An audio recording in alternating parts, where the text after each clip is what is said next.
Coming up on tonight's episode of Faith versus Culture, we're going to talk about misplaced mercy, a conversation with Abby Johnson you don't want to miss. Coming up next.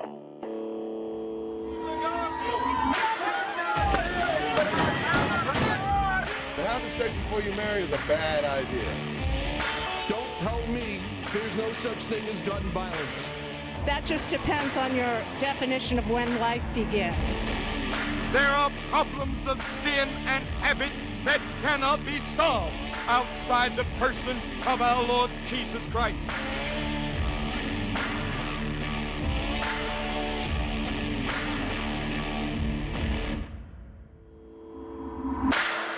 Well, hello and welcome to this episode of Faith versus Culture right here on the CBN News Channel. My name is Dan Andros. I'm the managing editor of faithwire.com, and I'm joined, as always, by Billy Hallowell. Billy, what's going on? Doing well. How are you? Yeah, I'm looking forward to this conversation today because as we've talked about on our podcast, on the show before, language is such a powerful tool. And what we see, I think, a lot in modern culture is this tendency to sort of take something. It's very much Romans 1 playing out. People are worshiping and praising and gravitating towards the things that are evil. But they put, how does that happen? And a lot of times it's because flowery language gets pushed on these different areas. So Billy, the title of the show, Misplaced Mercy, we end up thinking we're doing something good, but it's completely the opposite. Well, and that's the impact of misusing language, right? It convinces people over time that they need to believe that this certain thing they're thinking or doing is mercy. And the challenge, I think, for Christians is understanding that people actually really believe this. It's not just like, oh, they're saying it. That right. Misuse of language has actually bred that sort of distortion of the truth in people's minds and hearts.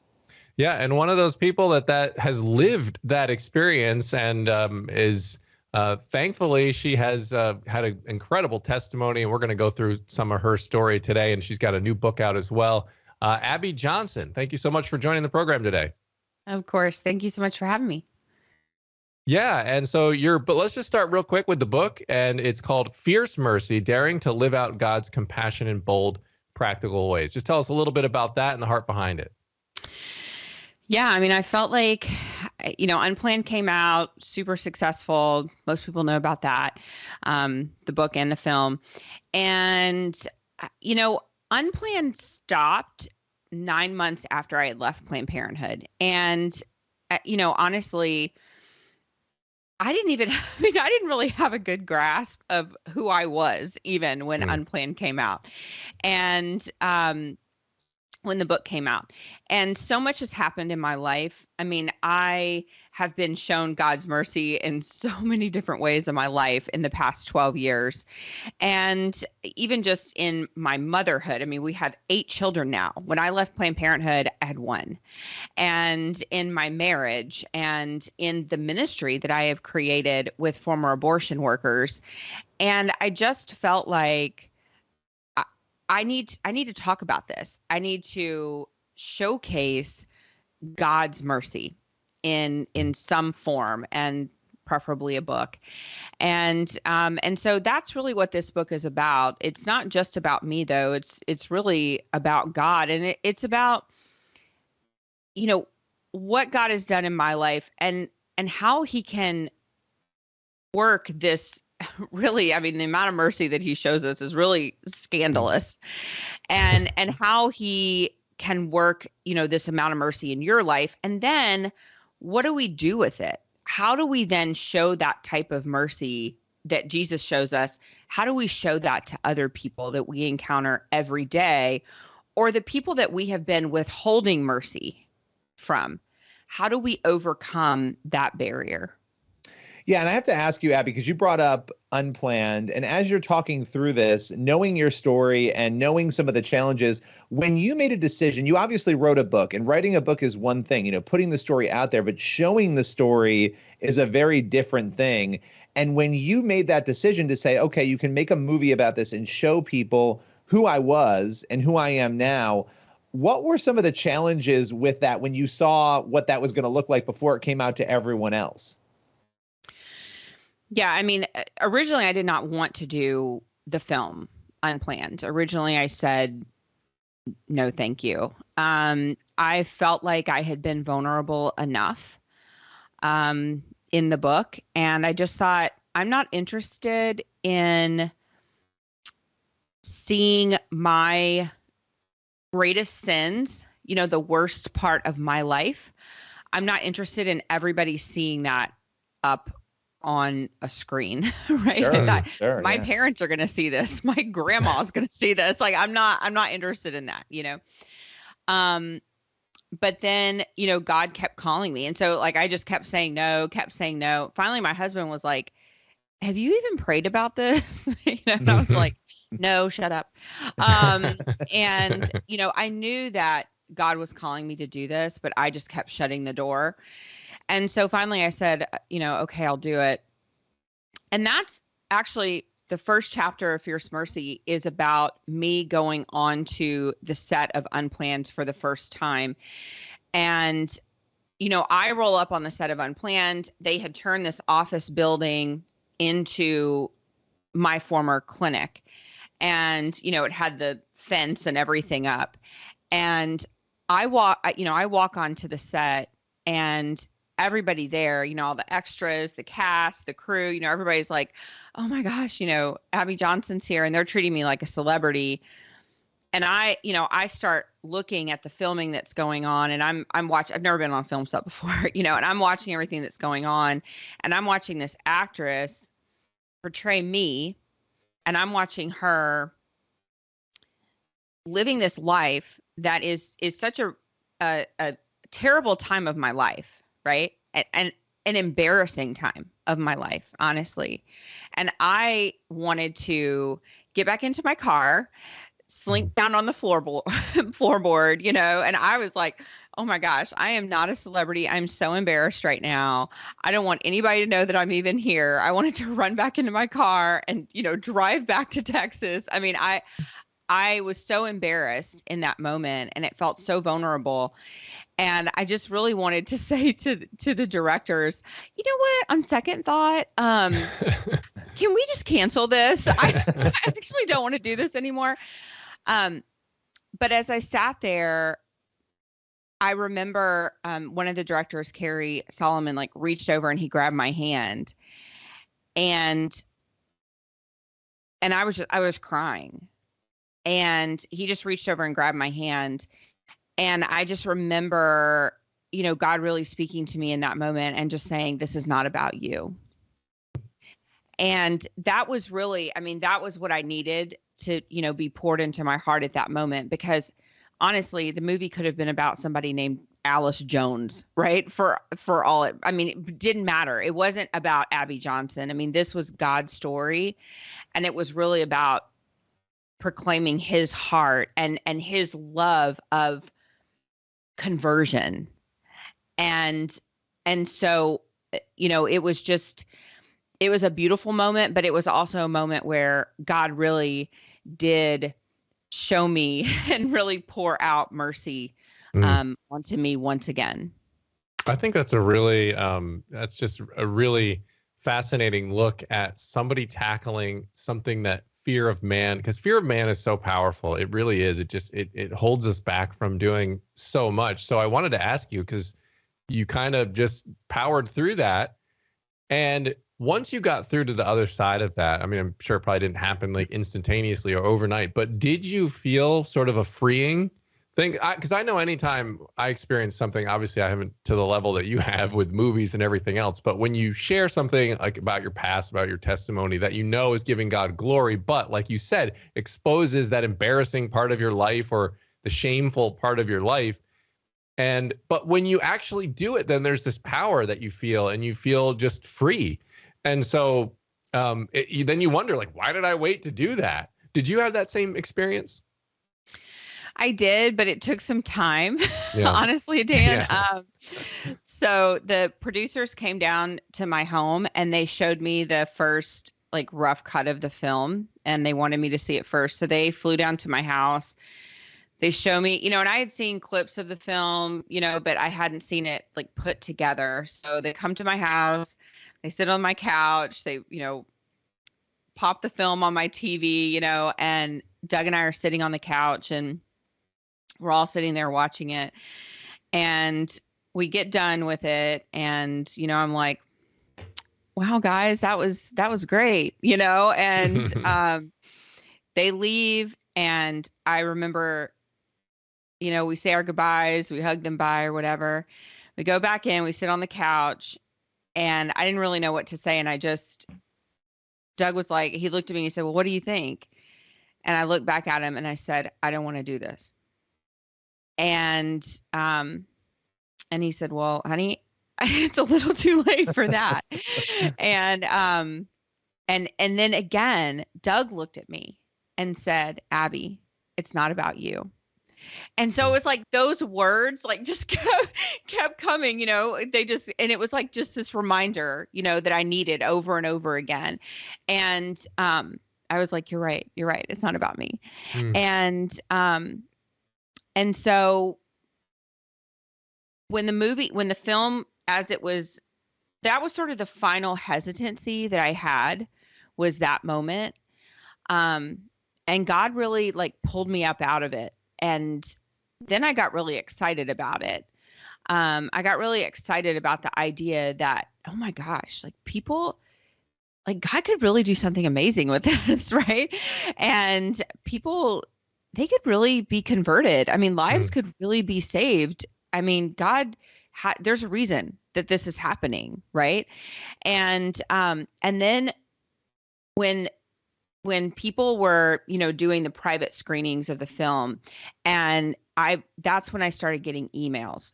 The emails were pouring in from people every day. And during the pre-release, and I was getting emails from people saying, Abby, I brought a friend to the pre-release and they walked in super pro-choice and they walked out pro-life, and they'll never support abortion again.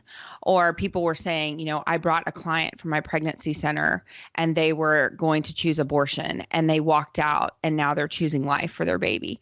And that was when I felt like God was really empowering me. And I felt so free from any shame that I felt, with, people seeing that story. Then I wanted everybody to see it. Then I was like, as if totally flipped. Story, yeah. Right? Like I felt like I'm open now, right? Like I'm completely open. I just felt very like ripped open and was like, everybody watch it, everybody see it, and God really empowered me through that moment. But it did take time. Like it did take steps, and it did take God and the Holy Spirit and my husband even just continuing to remind me and point me back to God and saying, this is not about you. It's not about you. This is about God. And that is a message of mercy, right? Always pointing back to God, reminding us it's not about man. It's not about what we do here on this earth, but always pointing us back to the kingdom of God. A great perspective to keep. And we're going to dive more into this topic. You can't get enough. We're talking about God's mercy, really, honestly. It's the greatest gift that we have on this side of creation. So we'll be back to talk more on Faith versus Culture right after this.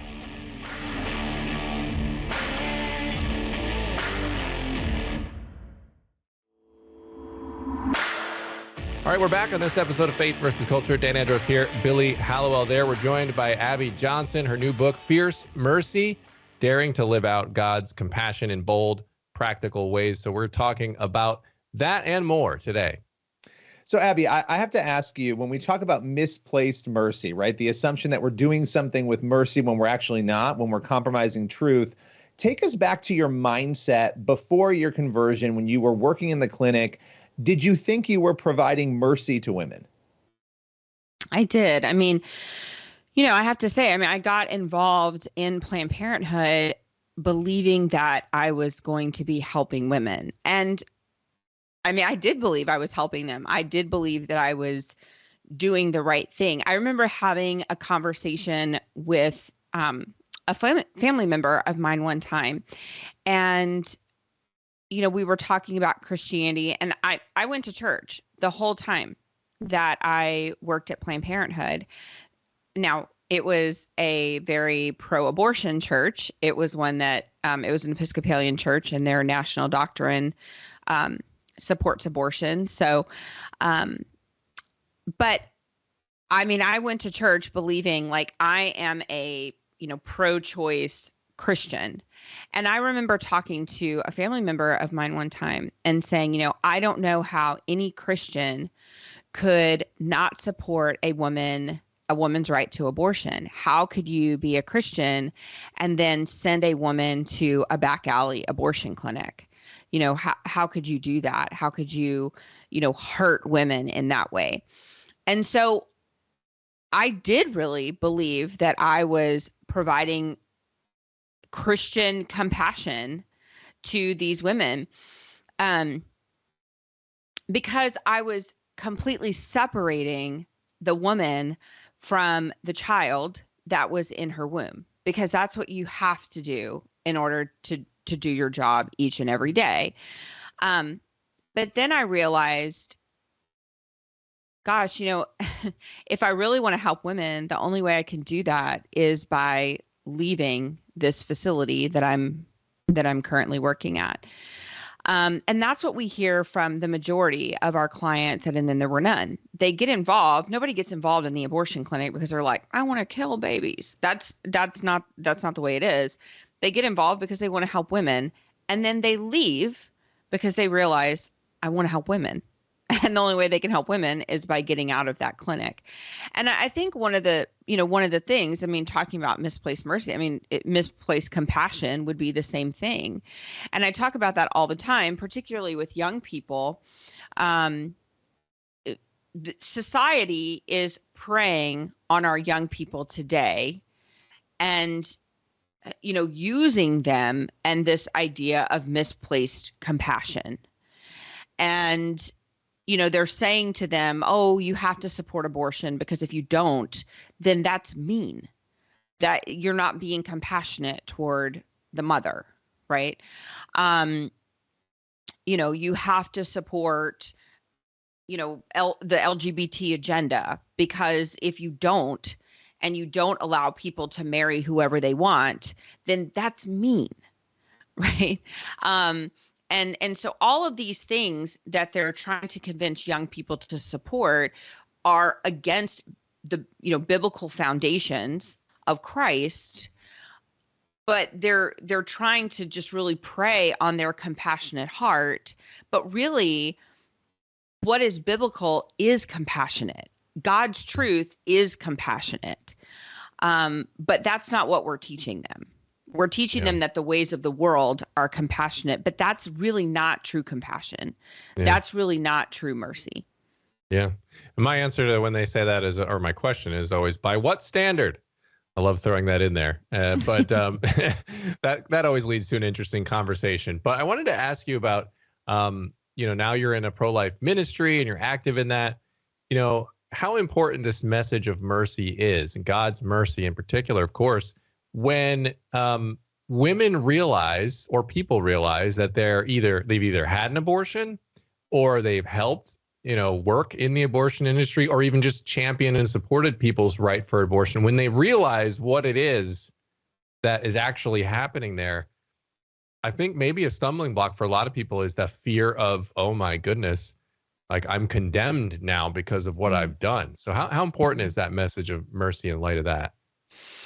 It's extremely important. It's really the crux of our movement, because this movement, the pro-life movement, is made up of converts. This movement is made up of women who have laid on that table, of, men who have driven their wives or girlfriends to have abortions, people who have paid for abortions, people who are radical, pro-choice feminists at one point in time, people who have voted for abortion are now pro-life. That is the crux of the pro-life movement. People who, supported abortion at one time, participated in abortion at one time, and now they are staunchly pro-life.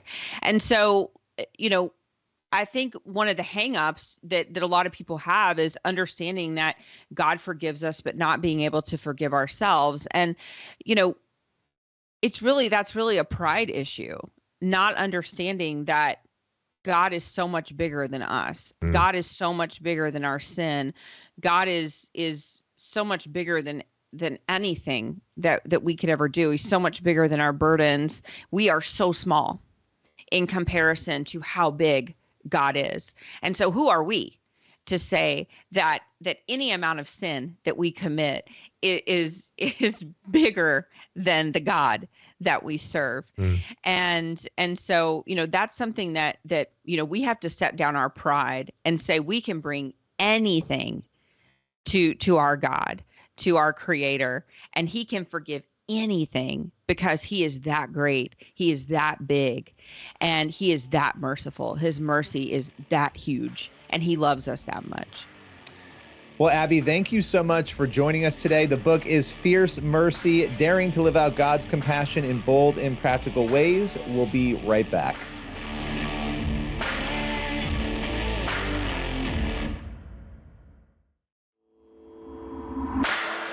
All right, we're back here on Faith versus Culture. Just wrapped up our conversation with Abby Johnson.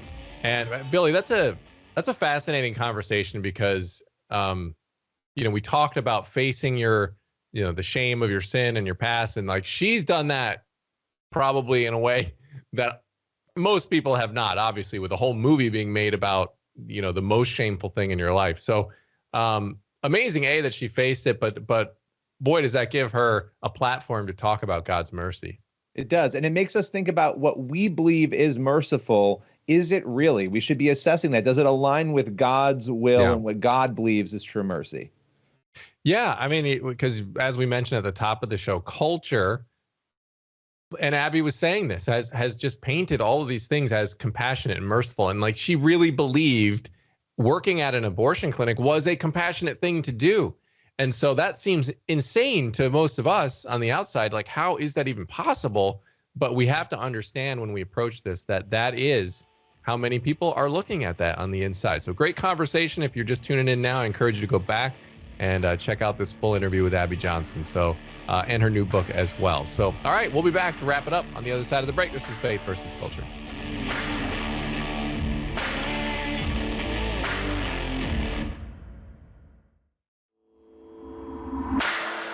All right, that is all the time we have for this episode of Faith versus Culture. As always, head on over to cbnnews.com, faithwire.com for more news from a Christian perspective. We'll be praying for you this week. God bless. See you next time.